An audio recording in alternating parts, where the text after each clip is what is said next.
চট্টগ্রাম বন্দরে ভিয়েতনাম থেকে আসা 20,000 মেট্রিক টন চাল খালাস শুরু হয়েছে।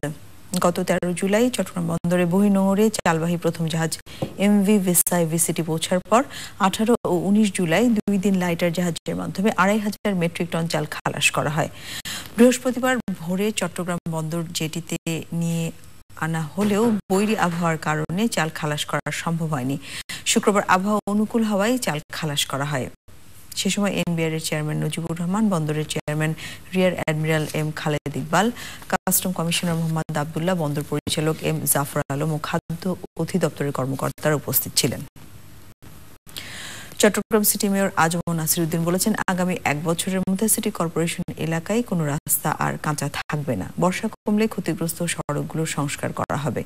এছাড়াও চট্টগ্রাম মহানগরীকে জলাবদ্ধতা মুক্ত করতে 6,500 কোটি টাকার প্রকল্প একনেকে অনুমোদনের অপেক্ষায় রয়েছে। চট্টগ্রামের টিভি জার্নালিস্ট অ্যাসোসিয়েশনের ঈদ পুনর্মিলনী অনুষ্ঠানের প্রধান অতিথির বক্তৃতায় তিনি এসব কথা বলেন। অনুষ্ঠানে বিশেষ অতিথি ছিলেন এবিএম ফজলে করিম চৌধুরী এমপি। অ্যাসোসিয়েশনের সভাপতি আলী আব্বাসের সভাপতিত্বে অনুষ্ঠানে বক্তৃতা করেন বিজিএম এর কেন্দ্রীয় ভারপ্রাপ্ত সভাপতি মঈন উদ্দিন আহমেদ মিন্টু, সাংবাদিক ইউনিয়নের সভাপতি রিয়াজ হায়দার চৌধুরী, অ্যাসোসিয়েশনের সহ সভাপতি চৌধুরী ফরিদ এবং অন্যরা।